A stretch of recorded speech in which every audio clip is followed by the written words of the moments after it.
Bonsoir à tous, il est 20 h. Voici les titres de l'actualité de ce mercredi 21 septembre. Les dirigeants des 193 pays membres de l'ONU sont réunis à New York pour la 71e Assemblée générale des Nations Unies. Le développement durable, les questions sécuritaires et les crises à travers le monde sont au menu. Le président du Faso a pris part aux travaux de cette grande rencontre de la communauté internationale. Le Conseil des ministres de ce mercredi s'est penché particulièrement sur le budget de l'État gestion 2017. Ce budget se chiffre à 2004 milliards de francs CFA. Comment ces fonds seront mobilisés? Quels sont les axes stratégiques de ce budget? Des réponses tout à l'heure avec notre invitée, Madame Rosine Koulibaly-Sori, ministre de l'Économie, des Finances et du Développement. Le carburant vendu dans les stations-service au Burkina contient-il des composants toxiques? La question est sur toutes les lèvres depuis la publication d'un rapport sur la qualité de l'essence dans les pays africains. Nous avons posé la question à des citoyens et aux responsables de la SONABI. Vous entendrez leurs réponses. Et puis, c'est l'une des conséquences des attaques de Boko Haram au Nigeria. Le nord-est du pays est frappé par la famine. Plus de 4,5 millions de personnes souffrent d'un déficit alimentaire aigu selon les Nations Unies. C'est une tribune mondiale pour discuter des grands sujets qui préoccupent la communauté internationale. L'Assemblée générale des Nations Unies, 71e du genre, s'est ouverte hier à New York. Les objectifs du développement durable, une impulsion universelle pour transformer notre monde, c'est le thème de cette grand-messe. Mais actualité oblige, les questions de sécurité et de paix se sont invitées au débat. Le président du Faso a pris part à l'ouverture des travaux. Le point avec nos envoyés spéciaux, Arthur Ouedraogo et Jean-Emmanuel Ouedraogo. C'est le grand rendez-vous annuel des pays du monde. 193 États, une seule tribune. À cette 71e Assemblée générale des Nations Unies, ce sont les objectifs du développement durable qui sont en vitrine. Le secrétaire général des Nations Unies, dont le mandat tire à sa fin, dépeint un monde dans la tourmente. Yémen, Syrie, Afghanistan, le Sahel africain, la Palestine, la péninsule coréenne, autant de foyers de tension et la liste est loin d'être exhaustive.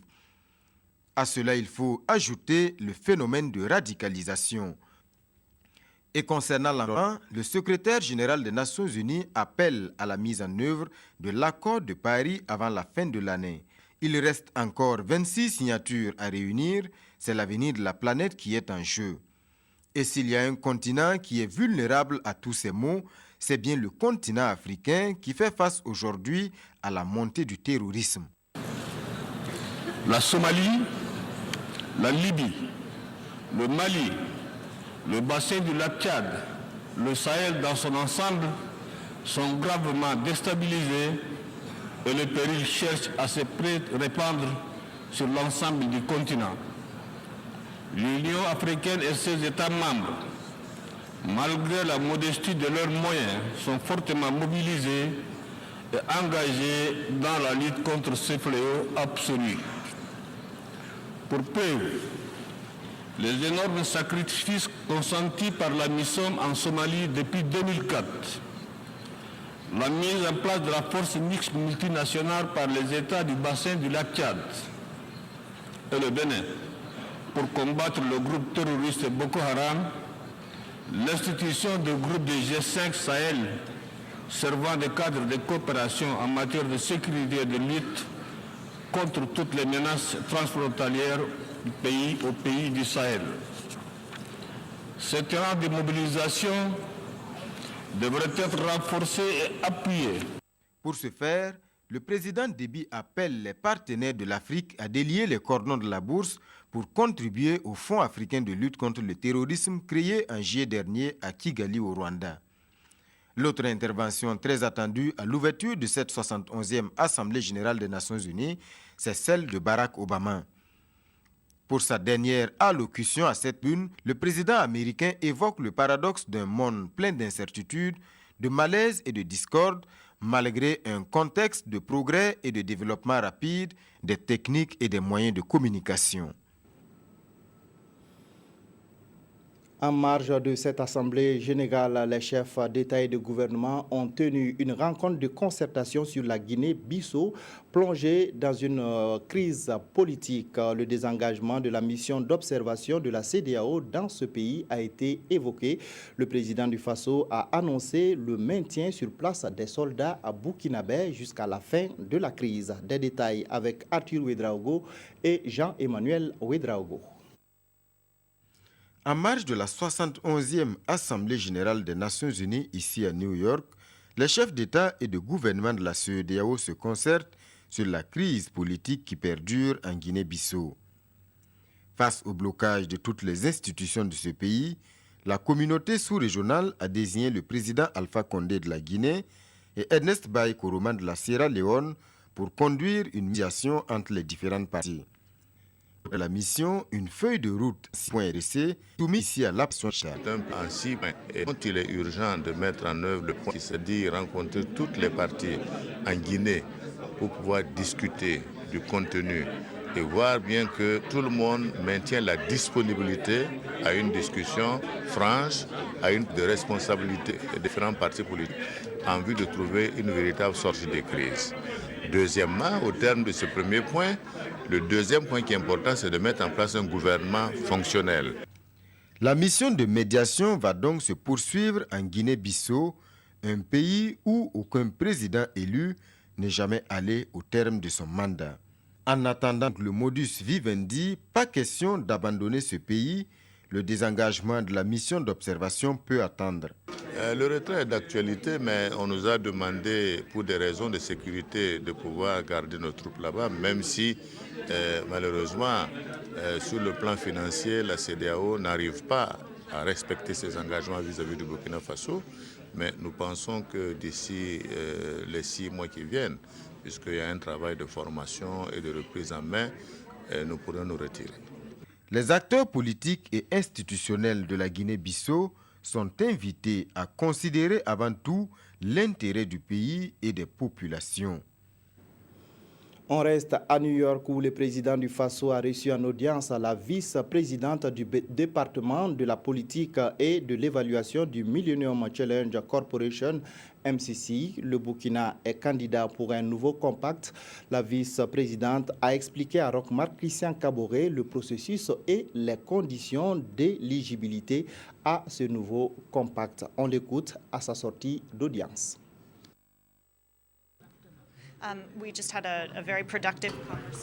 J'ai eu avec Monsieur le Président des discussions productives et je lui ai présenté les conditions de réélection pour le compact.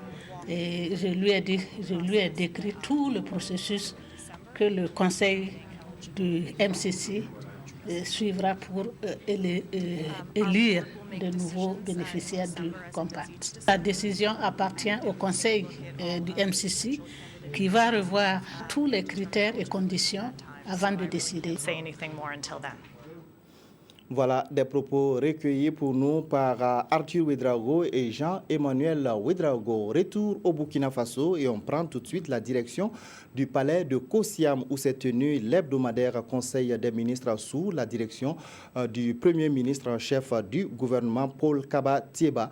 2 dossiers ont été examinés. Il s'agit de l'avant-projet de loi de finances exercice 2017 et de la loi de règlement au titre du budget 2015.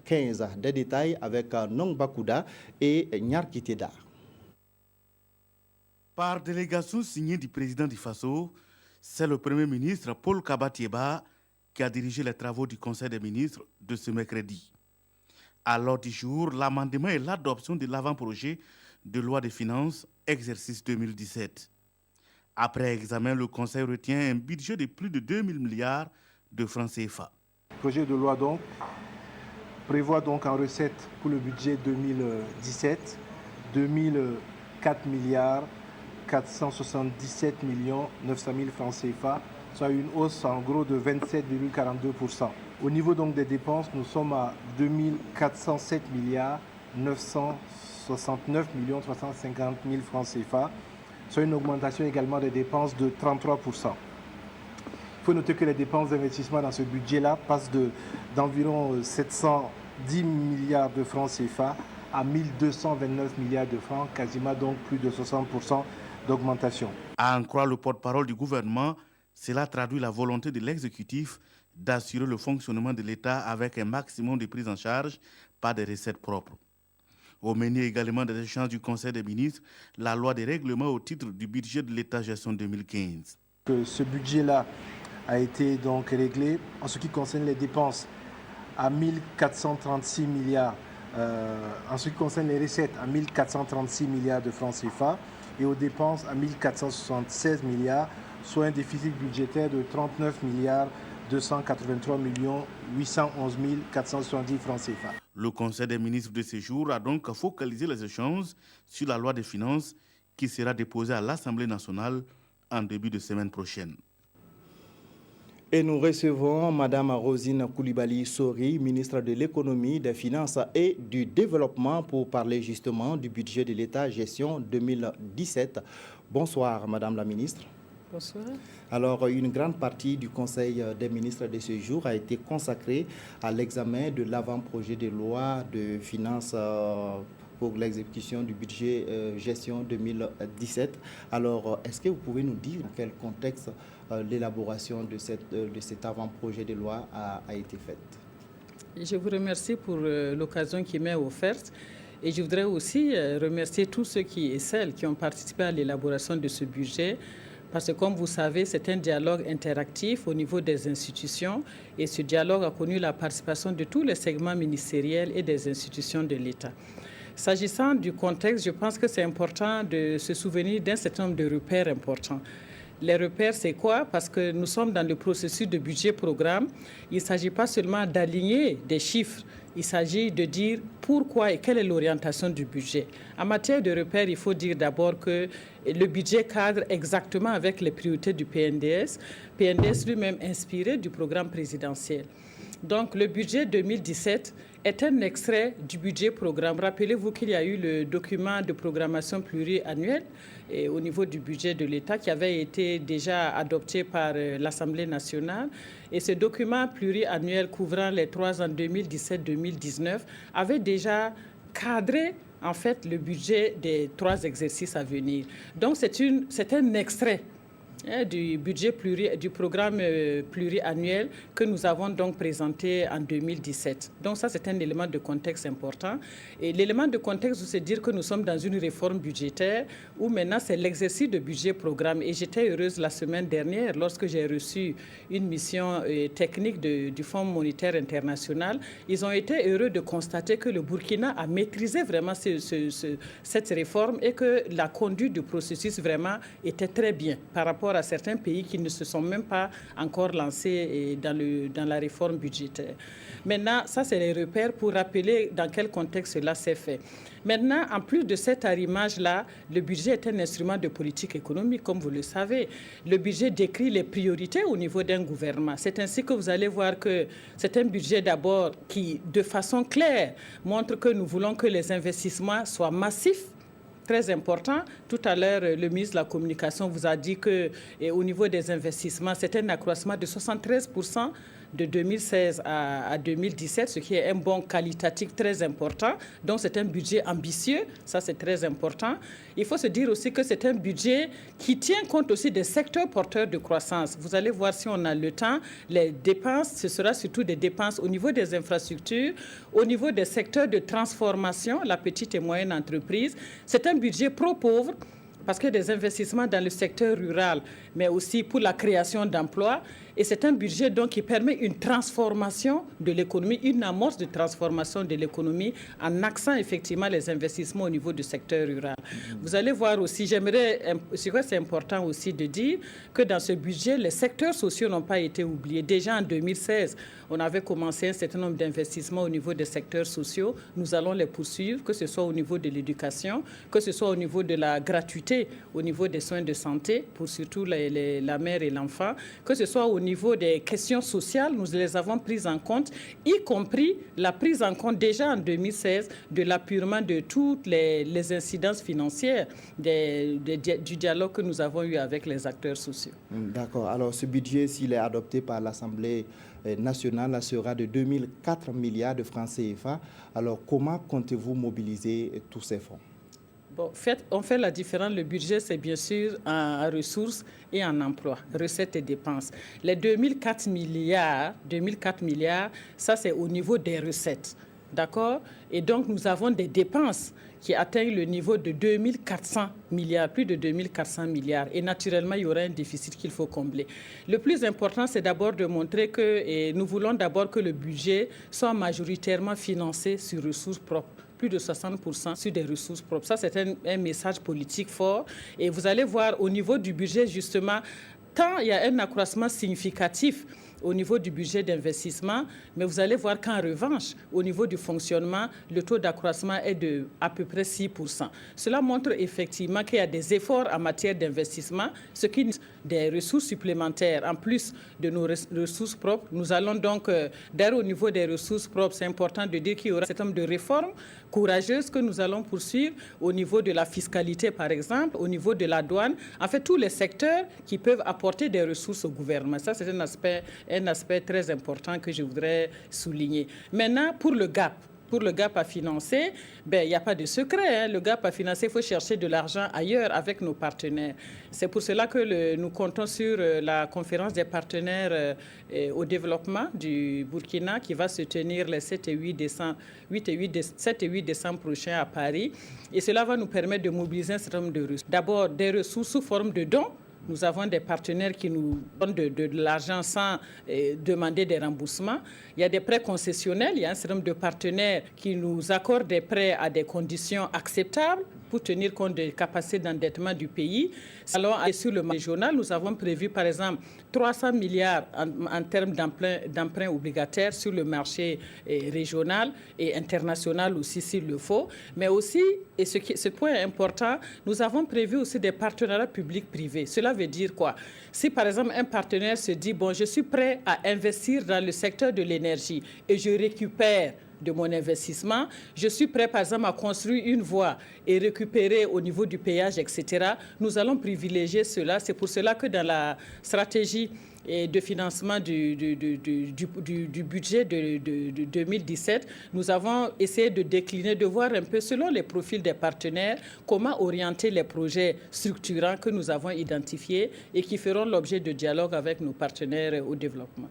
Justement, vous avez parlé entre-temps du budget programme qui rentre en vigueur en 2017. Alors, quelle est la différence donc entre le budget programme et le budget objet qui est en cours?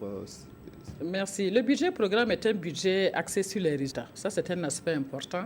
Et vous allez vous rendre compte que dans la matrice des résultats, et d'ailleurs, j'ai apporté pour vous, c'est important que je vous dise, je vous ai amené un gros cadeau. Okay, ça s'appelle la brique. C'est une brique vraiment pleine, puisque on a tous les éléments du budget là-bas.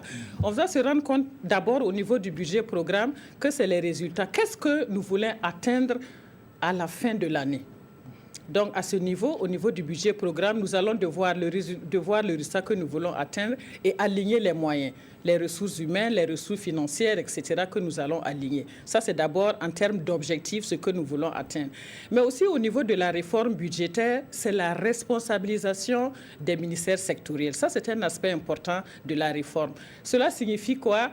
Que les ministères auront en charge la responsabilité de la bonne exécution de leur budget et le ministère de l'économie et des finances interviendra seulement a priori. Et donc, nous avons un rôle, en fait, d'appui conseil et d'accompagnement des structures dépensières. Je crois que ce sont des éléments importants, effectivement, au niveau de la réforme budgétaire et qui demandent, de notre point de vue, qui demandent un engagement de tous les acteurs. Alors, plus de 60% de mobilisation des ressources internes, ça suppose qu'il faut peut-être un mot à l'endroit des acteurs économiques?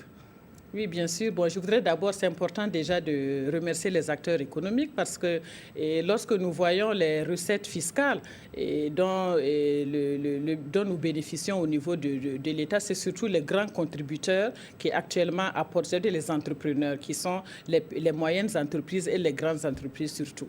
Et notre objectif justement, c'est d'accroître en fait la taille des contributeurs, donc d'accroître l'assiette fiscale, ce qui va demander à chacun de nous, à chacun et à chacune de nous, qui va demander une contribution. Et nous allons effectivement essayer de mettre en branle d'abord le dialogue avec les différents acteurs pour qu'ils comprennent que c'est important qu'ils puissent contribuer et un certain nombre de taxes et d'impôts auxquels nous sommes assujettis. Nous serons donc amenés à contribuer à cela. Mais en dehors de cela, lorsqu'on parle d'acteurs, c'est aussi l'environnement.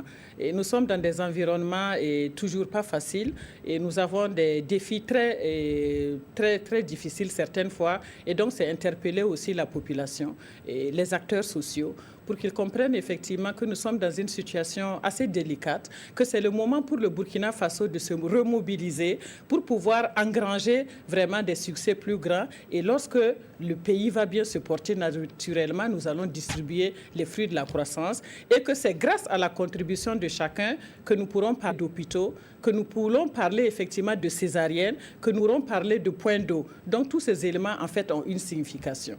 Et voilà, c'est le message que je voulais passer. Merci à vous, Madame la Ministre, d'être passée sur notre plateau pour donner toutes ces informations. Et je rappelle que nous étions avec Madame Rosine Koulibaly Sori, ministre de l'Économie, des Finances et du Développement, pour parler du budget de l'État gestion 2017. La suite du journal, le débat sur la qualité du carburant utilisé dans les pays africains est relancé depuis la publication du rapport de l'ONG publique ICE. Il fait état d'un taux anormalement élevé de substances toxiques dans l'essence vendue dans les pays du continent africain. Le Burkina n'est pas cité dans le rapport, mais quelle est la teneur de soufre dans le carburant vendu au Burkina Faso? Des éléments de réponse à Fabrice Nebier et Lopoda. S'approvisionner en carburant, un geste de tous les jours pour des milliards d'hommes à travers le monde. Et pourtant, la qualité de l'essence ou du gasoil servi suscite des interrogations. La remarque que j'ai faite, c'est au niveau des petites stations. Puisqu'à plusieurs reprises, j'ai eu des pannes. Et voilà. Et j'ai amené ma moto chez le mécano. On m'a dit que j'ai mis de la mauvaise essence dans ma moto. Le carburant que nous consommons à partir du Burkina Faso n'est pas véritablement fiable. Je me dis que les promoteurs que nous avons ici, chacun se réclame d'une certaine qualité dont le profane reste toujours perdu. Le profane reste toujours perdu. Le mot est lâché, mais un éclairage est apporté par l'enquête de l'ONG Publicae dont les résultats incriminent des négociants suisses accusés d'inonder l'Afrique de carburant toxique. Le rapport indexe 8 pays du continent africain, l'Angola, le Bénin, le Congo-Brazzaville, la Côte d'Ivoire, le Ghana, le Mali, le Sénégal et la Zambie. Des échantillons prélevés à la pompe dans ces pays révèlent une teneur en soufre 378 fois supérieure à la teneur autorisée dans le carburant en Europe. Si la limite de la concentration européenne actuelle est de 10 mg de soufre par litre pour le diesel, elle est par contre de 10 000 mg par litre dans les pays ouest-africains, soit 1000 fois supérieure à la norme européenne. Ce sont les scientifiques burkinabés qui doivent nous dire aujourd'hui à quoi s'en tenir. Qu'est-ce que cela peut nous coûter? De toute façon, entre 10 et 10 000, c'est énorme, c'est énorme. Les résultats du rapport Dirty Diesel ne sont pas ici contestés. Le vrai problème est le niveau insuffisant des normes des pays africains pour atténuer la concentration du soufre. Bon, écoutez, on ne va pas tricher. Nous avons des spécifications qui sont reconnues et validées sur le plan national. Alors sur le plan de la sous-région, vous ne pouvez pas livrer de produits pétroliers au Burkina Faso sans que déjà la livraison, l'on puisse vérifier un ensemble de spécifications qui sont connues, qui sont validées et qui sont imposées à tous les fournisseurs. Le soufre, ici incriminé, est une substance polluante et dangereuse pour la santé. Je constate aujourd'hui que nous avons assez plus de pollution en matière de moyens roulants. Quand on constate les véhicules, les motos, tout fume. Plus de 31 000 décès ont été dénombrés. Ce n'est pas directement, mais ce sont les impacts. Et nous vivons là-dessus. Vitol, Adaxeorix et Trafigura sont les sociétés impliquées dans ce commerce. Trafigura, cette même société a défrayé la chronique en 2006 avec l'affaire Probo Kuala en déversant des tonnes de déchets hautement toxiques à Abidjan. Nous payons les impôts, des taxes. Nous avons un État responsable à qui nous allons nous adresser. Nous n'avons pas besoin de nous adresser à l'État. L'État va prendre acte de ce qui s'est passé ailleurs et pour étudier la question. On n'attend pas que 53 pays décident pour que le Burkina décide. Le Burkina prend ses responsabilités. Il faut améliorer la qualité du carburant. Il n'y a pas de qualité parfaite. Il faut réduire autant que possible les particules, tout ce qui est nocif donc pour les véhicules et les hommes. Et je dis qu'au niveau africain, l'ARA, qui est l'Association des raffineurs d'Afrique, est une feuille de route pour justement inciter les acteurs du secteur pétrolier à travailler, à améliorer donc ce niveau de qualité qui exige bien sûr des investissements assez énormes. Et cette feuille de route est disponible. Je disais entre autres qu'il y a par exemple en vue l'Afrique 4, l'Afrique 5 pour 2020-2030. Oui, mais ce n'est pas du jour au lendemain que les normes africaines seront au niveau souhaité. Si diminuer la quantité de soufre et améliorer la qualité du carburant est jugé très coûteux, le prix à payer par les populations africaines est encore plus élevé. Selon des projections, la pollution de l'air liée au trafic routier devrait causer plus de décès prématurés en Afrique que dans toute l'Europe et les États-Unis d'ici à 2030. Créé le 2 août, le Centre d'études stratégiques en défense et sécurité a été présenté hier à la presse. Selon ses responsables, le centre se veut un cadre de réflexion qui pourrait apporter sa contribution pour l'amélioration de la gouvernance sécuritaire au Burkina et en Afrique. Isaka Ouedraogo, Ismaël Diloma, Sirima. Face à diverses personnalités du Burkina Faso, ainsi que des diplomates internationaux, Auguste Denis Barry présente le nouveau-né des associations, le Centre d'études stratégiques en défense et sécurité. Composé d'une cinquantaine d'experts, civils, militaires et paramilitaires, aux profils variés, le centre se veut un cadre pour instaurer une culture de réflexion stratégique. Nous aurons la possibilité de mener des études et des recherches sur un certain nombre de problématiques de façon autonome, de façon souveraine. Nous allons nous autosaisir par rapport donc à un certain nombre de problématiques que nous pensons aujourd'hui dimensionnantes. Le Centre d'études stratégiques en défense et sécurité n'a aucun caractère religieux, syndical ou politique. Il se propose de faire des recherches appliquées. Et cela dans le but d'être un outil d'aide à la décision sur certaines problématiques telles que le terrorisme. Le combat, évidemment, contre le terrorisme est un combat qui s'inscrit donc sur la durée, mais un combat aussi qui est véritablement multidimensionnel sur plusieurs terrains. Après avoir vu le jour en août 2016, le Centre d'études stratégiques en défense et sécurité envisage de lancer ses premières activités d'ici fin décembre 2016. La journée internationale de la paix et la journée du tirailleur sénégalais ont été célébrées aujourd'hui, 21 septembre. La commémoration au Burkina Faso a été marquée par un dépôt de gerbes de fleurs sur la tombe du soldat inconnu et le message du ministre de la Défense aux anciens combattants. Issa Kafando, Moumouni Soubeiga. Avec le chef d'état-major général des forces armées nationales et la représentante résidente du système des Nations Unies en tête, les anciens combattants, anciens militaires, veufs, orphelins et victimes de guerre et leurs frères d'armes ont marché pour la paix. Ils ont battu le pavé autour de la place de la Nation avant de poursuivre le cérémonial. C'est une initiative de l'Association unique des anciens combattants, anciens militaires, veufs, orphelins et victimes de guerre du Burkina. Elle entend ainsi promouvoir la paix. Au regard également de ce que la Fédération mondiale des anciens combattants nous a recommandé, que nous avons cru bon organiser cette marche-là ce matin.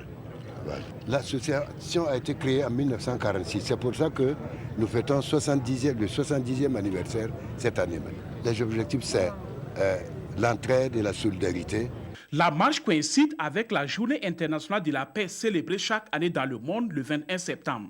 À l'occasion, la représentante résidente du système des Nations Unies au Burkina a loué cette initiative avant d'appeler tous les Burkinabés à œuvrer pour la paix conformément aux idéaux des Nations Unies.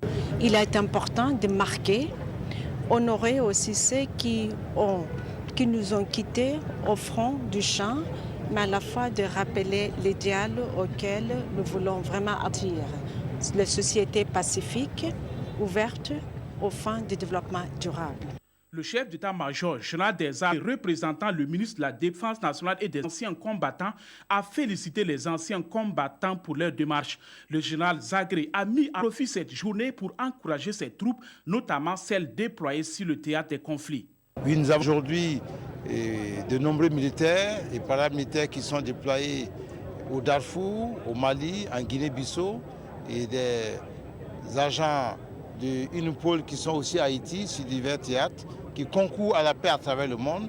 Et c'est l'occasion pour moi de saluer les sacrifices consentis par les personnes des forces de défense et de sécurité à travers le Burkina Faso pour préserver la sécurité et la paix.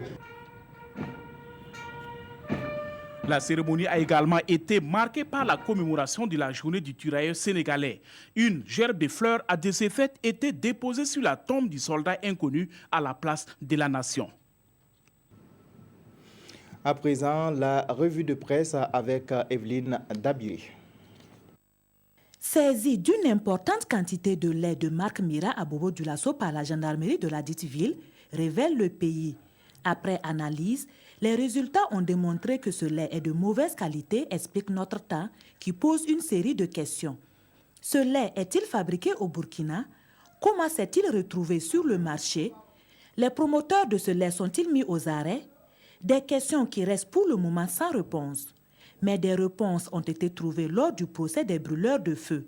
Le procureur les a jugés coupables d'actes d'incivisme, rapporte l'observateur Palga. Il a requis les peines suivantes: amende de 300 000 francs pour Abdoulaye Sakandé, 12 mois de prison ferme pour Serge Boni, Kadi Ouedraogo écope de 6 mois ferme, Charles Bilgo en sort avec 12 mois assortis d'un sursis, et pour un coup de tête donné, Hachim Kaboré se voit condamné à 2 mois de prison.